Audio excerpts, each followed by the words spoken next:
नमस्कार, प्रणाम, आदाब, सत श्री अकाल। कैसे हैं भी आप सभी? उम्मीद है सभी ठीक होंगे और सभी को मेरी वॉइस भी क्लियर आ रही होगी। आज हम योगा के 50 इंपॉर्टेंट क्वेश्चंस को करेंगे और वो क्वेश्चंस हम ऐसे नहीं है कि एमसीक्यूज कर लिए बात खत्म है।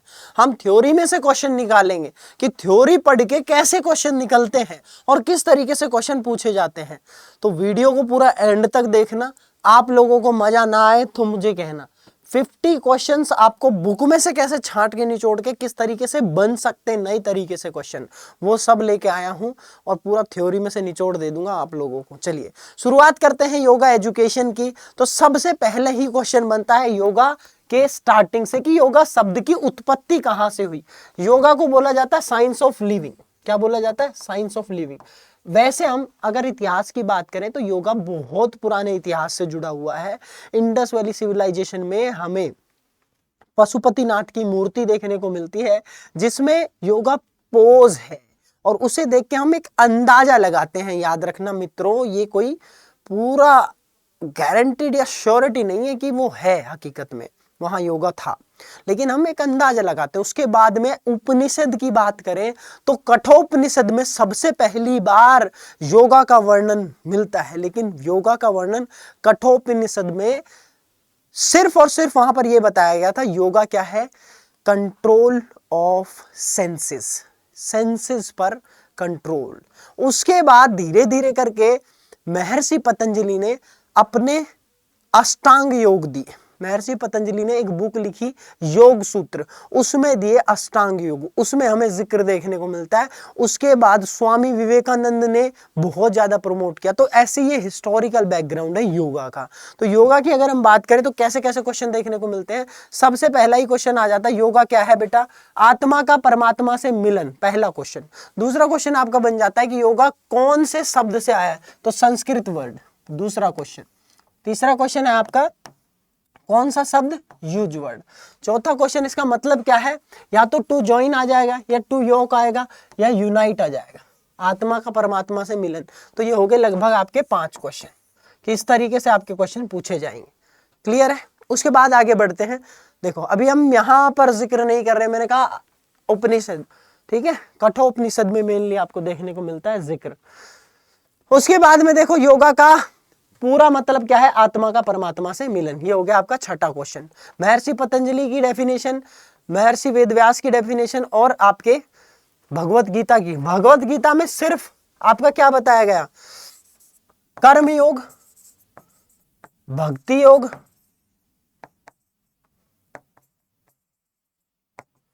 इनके ऊपर जिक्र किया गया। कर्म योग, भक्ति योग, राजयोग, इस तरीके के योगा बताए गए। तो महर्षि पतंजलि की डेफिनेशन एक हो गई, महर्षि वेदव्यास की और भगवत गीता की। तो ये लगभग हो गए आपके 8 क्वेश्चन, ठीक है। 8, 6 हमने वहां कर लिए, 6, 7, 8, 9 क्वेश्चन हो गए आपके। उसके बाद में जिक्र कहाँ से शुरू होता है? इंडस वैली सिविलाइजेशन पे, मैंने बताया आपको। उसके बाद ऋग्वेद, यजुर्वेद, सामवेद और अथर्ववेद, इनमें हमें देखने को मिलता है जिक्र। उसके अलावा आपके योगा का अल्टीमेट एम क्या है? तो मोक्ष। ये हमें उपनिषद में देखने को मिलता है। कौन से उपनिषद में योगा का जिक्र देखने को मिलता है? तो कठोपनिषद, याद रखना, कठोपनिषद, ये वाला कठोपनिषद, ठीक है। उसके बाद में महर्षि शेख पतंजलि की अगर हम बात करें तो इन्होंने योगा को 2nd सेंचुरी बीसी, लगभग 2nd सेंचुरी बीसी के आसपास क्या बताया भैया? योगा ने क्या दिया? अष्टांग योग, ठीक है। तो अष्टांग योग के आसपास अगर हम बात करें तो 8 लिम्स ऑफ योगा, ये हो गए आपके। तो लगभग आपके कितने क्वेश्चंस हो गए आपके पीछे? ठीक है, लगभग आपके 15 क्वेश्चंस यहाँ देखने को मिलते हैं। ये इनमें से क्वेश्चन, ये महर्षि पतंजलि, कितने लिम्स? 8 लिम्स, अष्टांग योग, और कौन सा इन्होंने, महर्षि पतंजलि ने क्या लिखा था? तो वो भी चीज याद रखनी है, योग सूत्र, ठीक है। योग सूत्र बुक लिखी थी, तो ये भी आपको पता होना चाहिए, ठीक है। तो ये एक इंपॉर्टेंट चीज बन जाती है। तो लगभग 15 क्वेश्चन हमने यहाँ पर देख लिए। इंपॉर्टेंस ऑफ योगा आपका शारीरिक इंपॉर्टेंस है, सोशल इंपॉर्टेंस है, मेंटल इंपॉर्टेंस और स्पिरिचुअल इंपॉर्टेंस है। एलिमेंट्स ऑफ योगा, योग सूत्र में किसमें दी? योगा सूत्र में दी, जिसमें हमें क्या बताया गया? 8 लिम्स ऑफ योगा के बारे में बताया गया, जिन्हें अष्टांग योग कहते हैं। किसने दिया? महर्षि पतंजलि ने दिया। तो इन्होंने कौन कौन से दिए, ये आपके हर एक पूछा जाएगा। तो ये 8 हैं आपके टोटल। कितने हैं? 8 हैं। तो यम, नियम, आसन, प्राणायाम, प्रत्याहार, धारणा, ध्यान, समाधि, ये चीज आपको याद रखनी है। यम का मतलब क्या है? एब्सेंटिज्म। नियम का मतलब क्या है? ऑब्जर्वेंस। आसन मतलब पोस्चर। प्राणायाम मतलब ब्रीथिंग। प्रत्याहार मतलब विड्रॉल। धारणा मतलब कंसंट्रेशन। ध्यान मतलब मेडिटेशन। और समाधि मतलब एब्जॉर्प्शन। इनका मतलब भी पूछा जाएगा, ठीक है, इनका मतलब भी पूछा जाता है। ये क्वेश्चन बन गए आपके लगभग यूं लगा लो 15-15-30 क्वेश्चन ये हो गए। और साथ ही साथ में आपसे क्वेश्चन ये पूछा जाएगा आपका कि धारणा, ध्यान और समाधि, समाधि के पहले 2 चरण, पहला चरण हो गया आपका धारणा, ध्यान रखना समाधि का, दूसरा चरण ये, और समाधि तो तीसरा चरण है ही। तो ये पूछा जाएगा कि समाधि का पहला चरण कौन सा है? तो धारणा। समाधि से तुरंत पहले वाला ध्यान।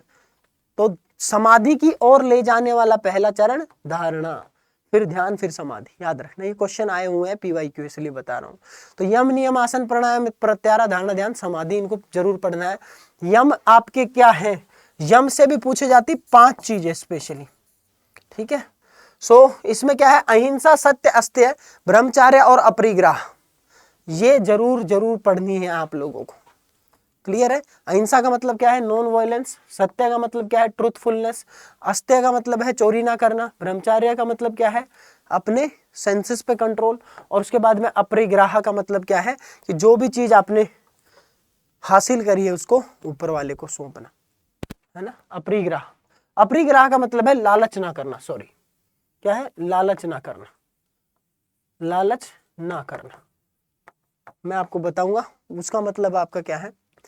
ईश्वर प्राणिधान जो अभी मैंने बताया वो, ठीक है, वो भी लास्ट में ही है। नियम, अब हम बात करते हैं नियम की। तो 5 क्वेश्चन यहां से बनेंगे आपके। सोच, संतोष, तप, स्वाध्याय, ईश्वर प्राणिधान। SST पढ़ोगे तो SI बन जाओगे, ट्रिक है।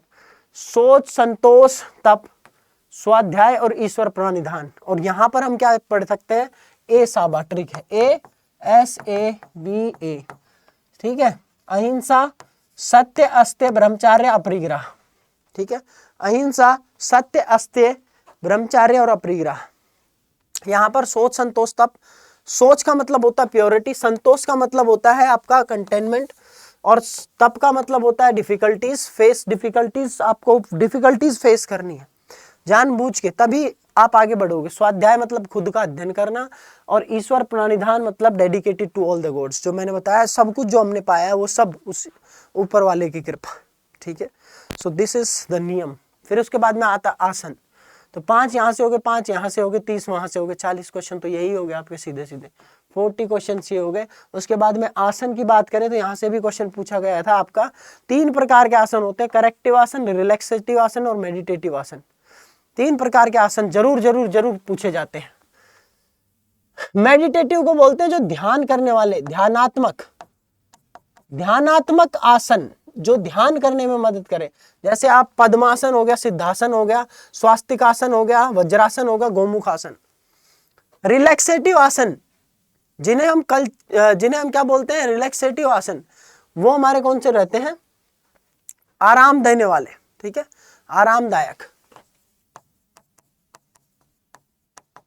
आरामदायक कौन से रहेंगे? रिलैक्सेटिव, जैसे कि शवासन, ऐसे सो गए, ठीक है, शवासन हो गया, फिर मकरासन हो गया, ये सारे। उसके बाद में आते हैं आपके कल्चरल पोज, जिन्हें करेक्टिव आसन बोलते हैं, जो हमें ठीक करने के लिए, किसी भी प्रकार से जो सुधारात्मक होते हैं। कोई भी अगर दिक्कत हो गई उसको सुधार करने के, सुधारात्मक। जैसे कि जितने भी आसन हम अपने पोस्चरल डिफॉर्मिटीज को ठीक करने के लिए, जैसे कि मान लो आपका ब्रिज बनाते हैं, फॉरवर्ड बेंडिंग करते हैं, इनके सबके नाम है। चक्रासन हो गया, धनुरासन हो गया, उसके बाद में आपका पश्चिमोत्तानासन हो गया, ताड़ासन हो गया, अर्धकटी चक्रासन हो गया। जितने भी आसन हैं जो हमारी बॉडी के पोस्चर को ठीक करते हैं उसे कल्चरल या करेक्टिव आसन बोलते हैं, ठीक है। तो इन सब से क्वेश्चन पूछे जा सकते हैं आपसे, ठीक है। तो यहाँ पर आपके 1 2 3 4 5 6, लगभग 46 क्वेश्चन हो गए अभी तक। अभी हम 50 ही करेंगे, ज्यादा नहीं करेंगे ज्यादा करा दूंगा यार। फिर आगे प्राणायाम। तो प्राण आयाम, यहां पर 3 क्वेश्चन बनते हैं आपके एग्जाम्पल के तौर पे। प्राण आयाम, सांस को आप लेंगे, सांस को इनहेल करना, उसे होल्ड करेंगे, एक्सहेल करेंगे। इनहेल करना, सांस को लेना, इनहेल करना, सांस को लेना क्या कहलाता है? पूरक। क्या? पूरक, ये क्वेश्चन आता है। सांस को होल्ड करना, सांस को होल्ड करना, रोक के रखना सांस को, क्या कहलाता है? कुंभक। कुंभक, ठीक है। और सांस को छोड़ना, सांस को छोड़ना, बाहर निकालना, क्या कहलाता है? रेचक। तो पूरक, पूरक, कुंभक, रेचक। पूरक, कुंभक और रेचक, ये याद रखना है तीनों। Holding, inhaling, holding and exhaling, ठीक है। सो यही 3 पार्ट आपके प्राणायाम के हैं। प्राणों पे आयाम का मतलब ब्रीथिंग कंट्रोल। एक क्वेश्चन ये बन जाता है इस तरीके से। तो पूरक मतलब इनहेलेशन, रेचक मतलब एक्सहेलेशन, और होल्ड करने को कुंभक कहते हैं। एग्जाम्पल के तौर पे उद्दई, सूर्यवेदी, शीतकारी, शीतली, भास्त्रिका, ब्राह्मरी, मूर्छा और pallavi, these are the examples of pranayama. उसके बाद में आता है आपका प्रत्याहारा, यानी कि सेल्फ कंट्रोल। प्रत्याहारा किसे बोलते हैं? सेल्फ कंट्रोल को याद रखना ये चीजें। फिर आता है ध्यान। यही क्वेश्चन, सेम यही लाइन पूछी गई है पीवाईक्यू में। ध्यान का, धारणा का मतलब क्या है? Concentration of mind. आप ध्यान में लगा देते हैं, ठीक है। और ये लिखा हुआ है ना, फर्स्ट स्टेप टुवर्ड समाधि, यही क्वेश्चन आया हुआ है एग्जाम में। फिर आता है ध्यान, कंप्लीट कॉन्स्टेंसी ऑफ माइंड, यानी कि ध्यान मन की पूर्ण स्थित और स्थिरता, इसे ही हम कहते हैं कंप्लीट कंसंट्रेशन ऑफ माइंड। ये चीज याद रखना, ठीक है। ये लाइन याद रखना। और ये आपके समाधि से जस्ट पहले की स्टेज है, लिखी हुई है। और फिर आता है लास्ट में समाधि। क्या है? समाधि। कॉग्निटिव नेचर होता है समाधि, अल्टीमेट समाधि, जिसको हम क्या कहते हैं? चेकिंग और destruction of all the impulses of mind. Real truth यही है, एक्सपीरियंस जब करते हैं रियल डिवाइन। तो 50 से ज्यादा क्वेश्चन मैंने आपको बता दिया कैसे कैसे आपके एग्जाम में आएंगे। हालांकि ये सब हमारी पेड क्लास में चल रहा है और वो सब बेहतरीन तरीके से चल रहा है। आप लोगों को अगर ज्वाइन करनी है तो आप नीचे दिए हुए नंबर पे कॉल कर लेना भैया, कॉल कर सकते हैं। बुक्स भी हमारी अवेलेबल हैं, फिजिकल एजुकेशन की बुक्स अवेलेबल हैं, आप उनको परचेज कर सकते हैं, जुड़ सकते हैं हमारी क्लासेस में। कैसी लगी क्लास ये बता देना, आगे का पार्ट लेके आना है कि नहीं वो भी बता देना। एक छोटे से पार्ट में मैंने कोशिश करी आप लोगों को टाइम कम और माल ज़्यादा प्रोवाइड करने की। जय हिंद, जय भारत। फिजिकल एजुकेशन जिंदाबाद। इसी तरीके से सपोर्ट करते रहे और टेक केयर, बाय बाय।